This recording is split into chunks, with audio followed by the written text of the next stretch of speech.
Greetings, Uncle Travelling Matt here, and I am sitting in Sofia Airport, waiting for my slightly delayed plane, and so it is the end of my Bulgaria trip, and I'm going to sit and reflect upon the whole journey. So, 2 weeks back in a country that I love, probably my favourite foreign country of all of them in the world that I've been to, and a country that I have a long attachment to, but of course, on this trip I've seen a lot of new things, a lot of things that I had always perhaps wanted to see but had been unable to because of time constraints and because of not having a car. And I guess the first reflection on this trip is having a car has made an enormous difference. Back when I lived there, I didn't really have the money to run a car, and when I made return journeys, I did use a car for a day, but they were short trips. They weren't, a serious sightseeing expedition. Having a car makes things so much easier. There are a lot of out-of-the-way sites that are really world-class, and people don't go to them. I'm thinking just off the top of my head, Nicopolis, the Roman city, just north of Velikotarnovo. Like, we were the only visitors. It was a really good, well-preserved city, but the road to get to it was horrendous, and just nobody goes. Another one, Cherven, on the same day, the fortress. Some sites, and this is a good second reflection. Certain sites get a lot of visitors because of what they were in the Bulgarian national story as opposed to what they are now. So what has been apparent to me ever since I first encountered Bulgaria is there is this national cult, and you get it, in anything.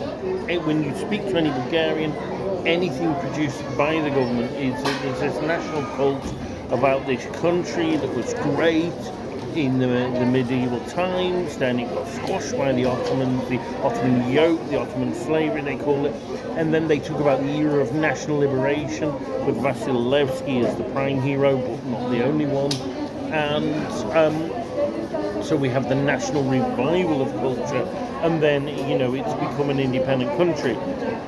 And sites associated with that narrative are visited, at least by Bulgarians, not so much by foreigners. So Pliska and Prizren receive visitors, right? They are good sites, but they do receive a lot of visitors because they were the capitals of this old country, this old successful Bulgaria.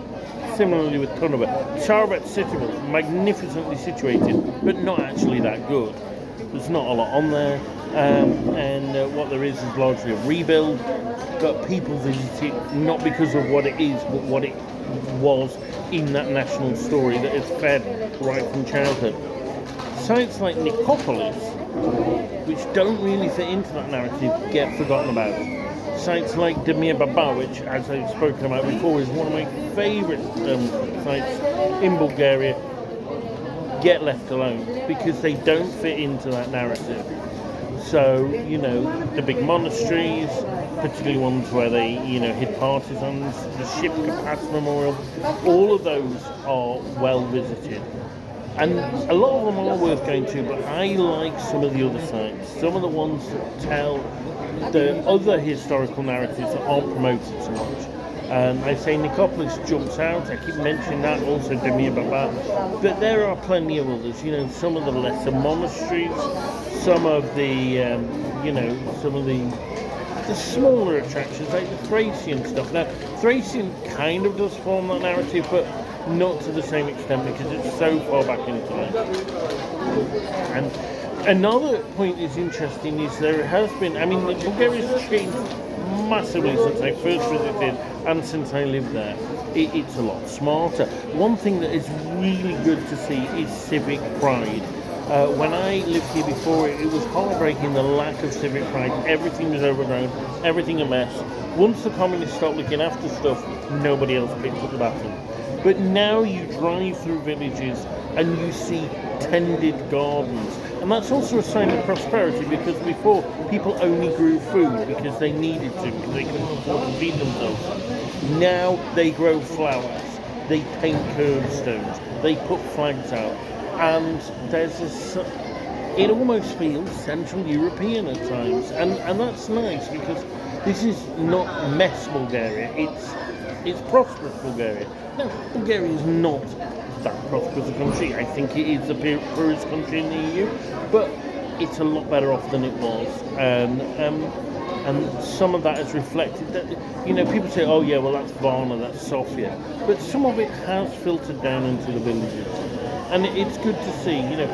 Very few places look absolutely, utterly messy like they used to. Smolyan looked a bit rough around the edges, I'll be honest. Parts around Yambol, some of the places in the Rhodope, but generally, this is a far more prosperous country. It's a country with a much greater degree of civic pride than it used to have, and that's good to see. Travel is much easier. English is so much more widely spoken. It's also, all the signs are dual language these days. When I first came, it was quite challenging, even with a degree of Bulgarian. So, Bulgaria's entered the modern world, and that's good. That's good. Another sign of this, that this generation has moved on, is its relationship with communism. Everything before about communism was very negative, it was very disparaging, it was a very binary narrative about good and bad. Now it's more nuanced. The Bulgarians are starting to celebrate their communist heritage. The Samara flag monument in Stara Zagora had obviously been cleaned up at some stage.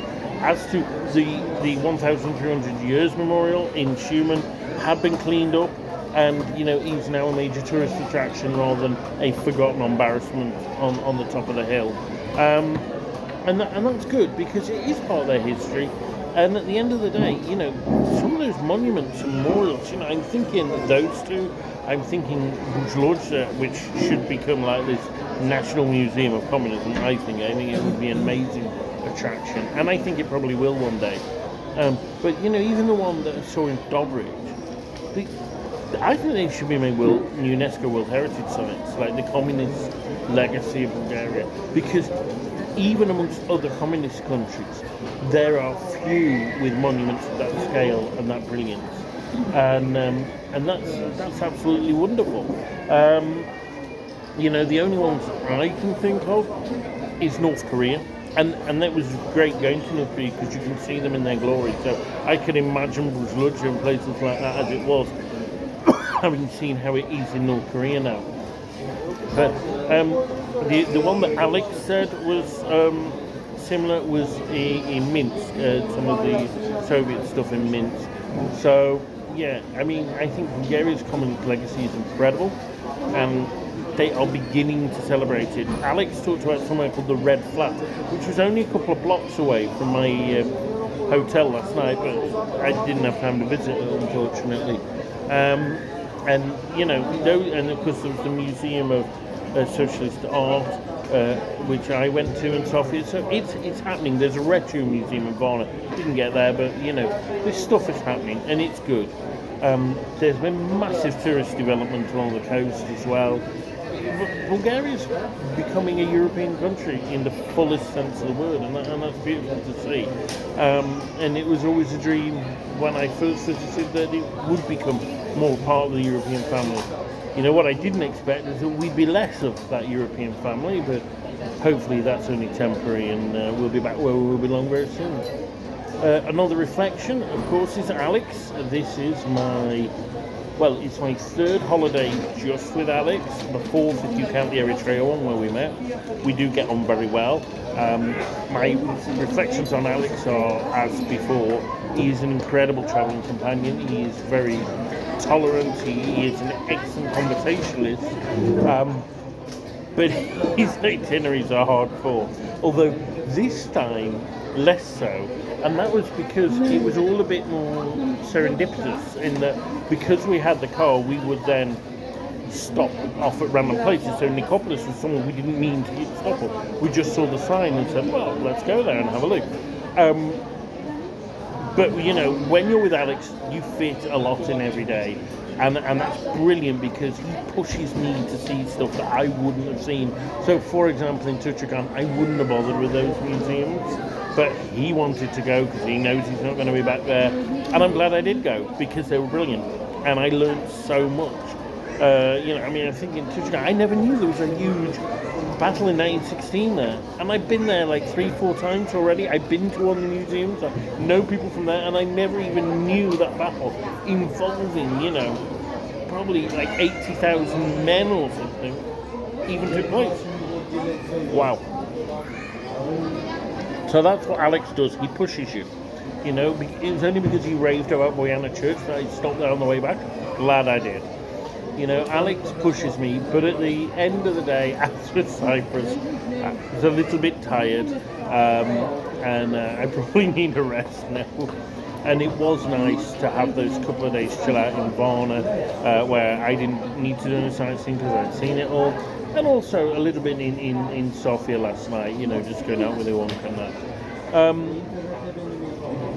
I guess my prime reflection on this trip is this dual quality of it. And the first one was much stronger earlier in the trip, where it was I am seeing all the places I haven't seen before.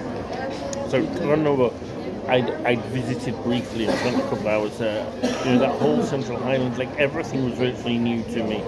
And all the way along to Varna, almost everything was new, apart from Tuchachan and the Aristo and Stara Zagora, although even what we saw there was different, and Demir Baba. All of it was new. But then slowly, and Stara Zagora was the first bit, and then Tuchachan, and then Schumann. The memories started creeping in, and it started meshing with my old life in Bulgaria. And I guess, as I said before, it became a bit of a journey of the spirit. It became a bit of a look back at my youth, look back at the time I spent living there, but also the holidays I had before, when they were literally some of my very first travels. They were my first independent holidays, where I went out on my own as a holiday, not including Israel, because I went and lived there. And they were my first trips, apart from a day in Albania and Eastern Europe. They were where I cut my travel teeth. And so it was so interesting to see how Bulgaria's changed, how I've changed, how I'm the same, how Bulgaria's the same. And also to remember the people who helped me on that journey. So obviously I talked about Eva, and it was quite emotional going to Smolyan bus station and remembering the first time I met her. But also other friends, Gilbert in Tuchachan, yes, he wasn't there this time. And he was less of a memory thing because I saw him only last year in Frankfurt. But, he still helped me on that journey. And Fatma, the girl from Bulgaria, and actually I was talking to her on Facebook last night because she watched the Bulgaria clips that I sent, and it was just nice. It's nice to know that, and I think it's healthy. I don't think we should dwell in the past. I don't think that's a healthy way to live our lives, but it is good to remain connected to our past. Look forward, enjoy the present, but retain that connection with the past. Because I think when we forget our past, we often go wrong in the future. And maybe that's what I'm taking from this. Maybe my moment is that sums it up is that I went to that Smolyan bus station, and at the end of a holiday discovering new things, but I remembered something old. And then I went to a church that I hadn't been before. I just chanced upon it, like so much on this trip, in Shiroka Luka, I think it was called. And I thought, that looks a beautiful church. And it really felt very powerful to me. And I lit that candle, for the friends that have brought me on that journey, who I'm no longer in touch with, to thank them, to wish them well, and then I drove on. And that to me is probably a very good metaphor for life. Uncle Travelling Man. Keep travelling.